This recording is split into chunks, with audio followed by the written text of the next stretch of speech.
Hey guys, so I wanted to do a story time video because I was thinking, what is some crazy stuff that has happened to me in the past couple of years that I could share with you guys? And I was thinking about telling you guys a story about my ex-boyfriend and how he's just a crazy lunatic, and I was like, no. And then I was like, ooh, I'll tell the story about how I went to Sweden and Russia, and I was like, no, because that'll take too long. And then that's when it hit me.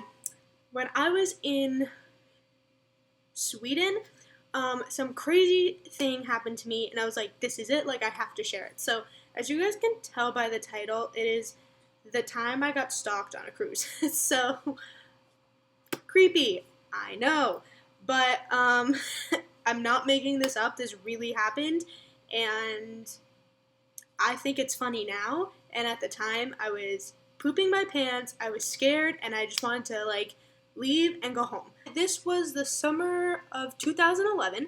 I remember because I was transferring schools, and this was literally hands down the best summer I've ever had in my entire life. Still is. But basically, I got chosen to go on this youth travel group thing through a camp I'd been going to for maybe 5 or 6 years, and it had always been kind of my plan, I guess, to go on this kind of service trip.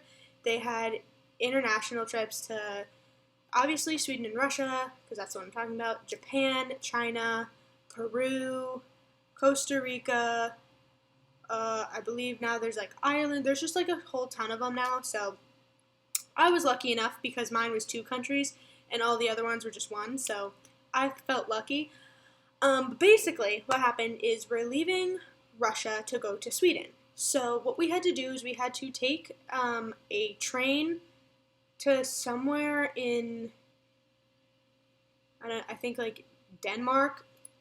I'm not really positive. I wasn't really paying attention to where we were going because I had woken up at 6 a.m. I was tired. I was literally sleeping at every spot we could possibly stop at. So either way, we get off this train and we're going to, yeah, I think we're in Denmark at this point. I think we are in Denmark because we went to Sweden afterward. There's this cute little pier boat area, and there's a little marketplace, and there was a field and stuff, and we kind of were just around there locally and stuff. And at this point, I think we had already given the ship our bags. I'm not sure. I don't think we did, but I'm not sure. And so we're just hanging out, whatever. So we get onto the boat, and when you're getting onto the boat, there's this guy that takes your picture, and you can buy the picture afterward and stuff like that. So we get on the boat and my picture's taken, whatever, normal, don't care. So we get on the boat, we get checked into our rooms, which are very small. Oh my gosh, never again.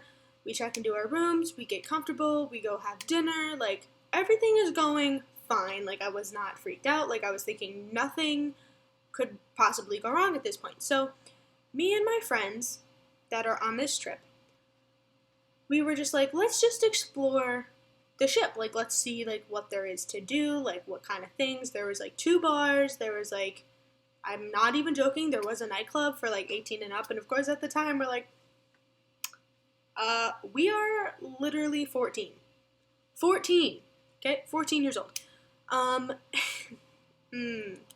This is where it gets fun. So the number one rule that our counselors that were on the trip with us told us to always follow is to stay in groups of 2 or 3, so no going anywhere alone, which we almost always followed. The only time we didn't follow that is if we were going back to our cabin, which thinking back on it now is a very dumb idea. So me and my friends, we were literally all in a group. The entire group of us went to this one place, and it was a kids club. It was literally so dumb. Looking back on it now, it was just a place for us to hang out and talk without our counselors being there. So we're just there having a good time, and me and 2 of my friends are dancing, having a good time, whatever. And someone had noticed there was this guy near the front. We were not near the front, we were kind of in the back, off to the side a little bit.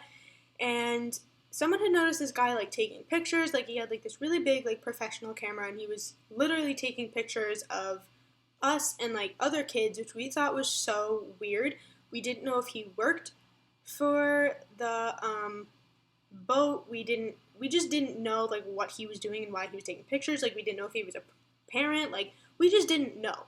So we're all like, oh, like, whatever, we're going to stop doing what we're doing. We're literally just going to sit here and not draw attention to ourselves. So I'm sitting there, and slowly it starts to get cold because the sun's going down, and also, like, we're on a boat where, like, the windows in this place are, like, open. Not all the time, but at the current moment, like, the windows were up. So the breeze is coming in, and since the sun is setting, it's getting just colder. Like, that's what happens at night. So I was like, oh, like, I'm gonna run to my cabin to get my sweatshirt.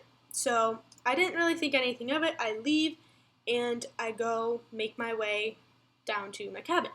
So because I'm a very paranoid person, I generally get, like, these vibes almost all the time, so I tried not to think anything of it, but something felt wrong to me, so I, like, happened to, like, look behind me, and the guy with the camera was following me, like, straight up following me. Like, first of all, I was, like, freaking out. I was literally, like, running, like, here, there, and everywhere just so he could, like, not find me. So what happened is because I was so scared, I made a wrong turn somewhere, and I was trying to get to the elevator to go down to where my cabin was, and I effed up because I was so freaking nervous, and I made, like, a wrong turn somewhere, and I, like, was, like, trapped. It was, like, a dead end. So there was a bathroom, so I ran into the bathroom and I hid.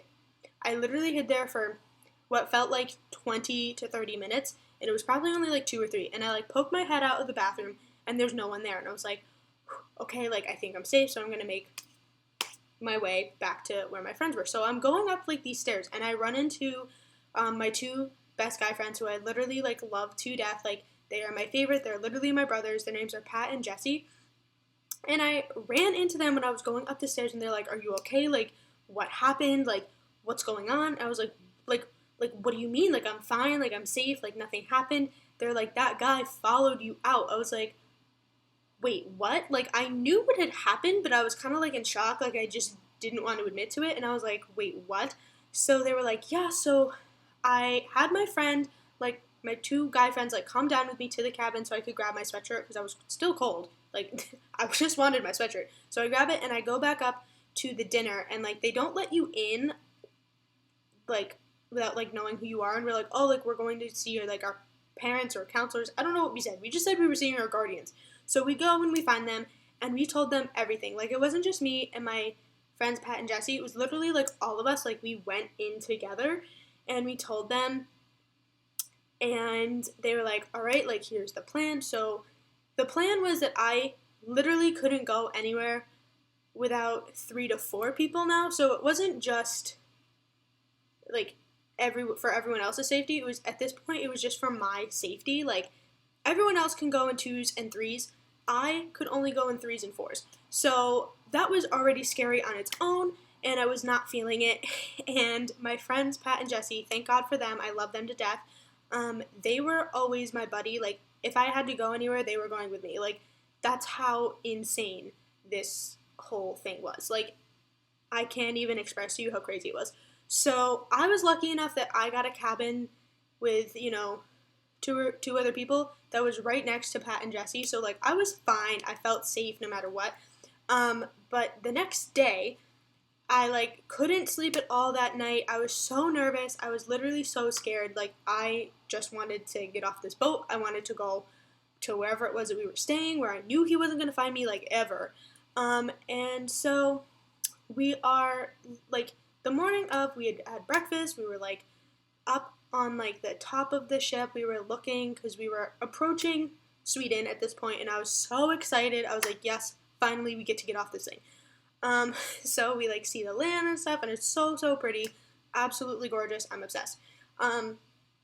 And I started having kind of like a panic attack, but not a full-on panic attack. I just started getting really, like, anxious and panicky and, like, scared, and, like, I literally could not talk. I couldn't move. I didn't know why. And my friends are like, Tori, like, what is wrong?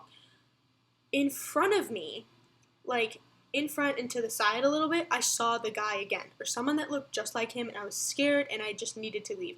So me and my counselor and my 2 friends, we pieced.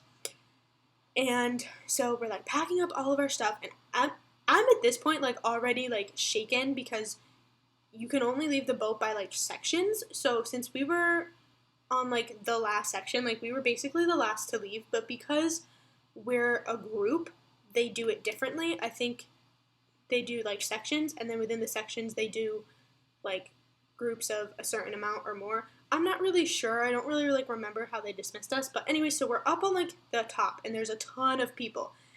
And I'm like trying to like get in front or like be like right next to my counselor so I can like get out and like we can do our thing. So as we're like leaving, we're in, I think, either a single file line or in lines of two. I'm still not positive. This was such a scary experience. I kind of blocked certain things out.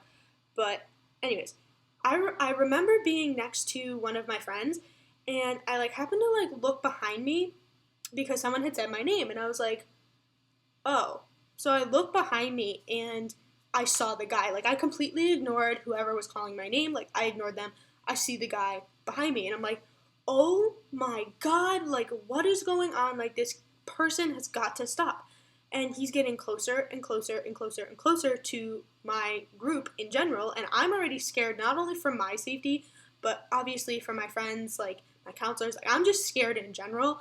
So I like tap my counselor on the shoulder. I'm very calmly like, and he's like, what? And I was like, and they're like, oh, okay. So my counselor like nicely like taps the person in front of him and is like, hi, like, there's someone we think that is possibly like stalking one of our students. Like, is it possible that we can get in front of you? And the lady was so sweet and so nice and so generous and just beyond amazing. She was like, yeah, like, please, like, go ahead. So, like, he, like, mentioned that, like, there is a group of, I think it was, like, 11 or 12, and she was like, oh, no, like, that is fine, safety first. So she let us go in front of her, thank God. So that put a couple more people between me and him. So I was happy. So we finally get off this boat, and me and all of my friends and my counselors are literally booking it to meet the person that we're supposed to meet. And he said he would meet us at the light, at the crosswalk. So we're like booking it, literally going as fast as we can, because there's a train station like up a hill a little bit. It's like hidden. So we're literally going as fast as we can. I'm like running, I'm like out of breath at this point, I'm petrified. And the guy that was behind us is literally like running too. And I'm like, oh my God, I'm literally going to die. Like my mom's not gonna have any idea what happened to me. Freaking out. Literally like I'm done. Like nope, I'm done. So we get across the street, we go up to the train station, we literally buy the tickets, and the person was literally taking their own sweet time. And they were like, hello, like, we're being stalked, like, we kind of need these tickets a little bit faster, like, not trying to be rude, but they were like, this is an emergency, like, they need to go. Because the person was like, oh, we cannot get you tickets for the train that's currently coming in, it has to be for the next one. And my counselor was like, no, like, that's not happening, like, we need tickets for the train that's coming in now. So she finally prints us the tickets, after a while of, like, going back and forth. So we finally get the tickets, and as we're getting onto the train, I'm having issues because I'm already, like, shaking, getting my suitcase, like, on, because there's the platform, and then there's a little gap, and then the train. So I'm, like, pulling my bag, and it won't come. So my friend, like, picks it up and puts it in, and right as the door shut, I'm not even joking you can probably guess what happened. Right as the door shut, there is the guy standing literally, like, right in front of my face. There's literally a door, and then him. I was shaking, and I think at that point, right as the train moved away and I couldn't see him anymore, I broke into tears, and my counselor and my friend Pat and Jesse were like, it is okay, like, you're fine, like, he can never find you again, like, it's okay. That was my very traumatic experience, but other than that, Sweden was amazing. It was beautiful. If you ever have the opportunity to go to Sweden, I highly recommend that you do. Alright guys, that was my story. I hope you enjoyed it. If you did, give it a big thumbs up and let me know down in the comments what videos you guys want to see, and I'll see you all in my next video. Bye!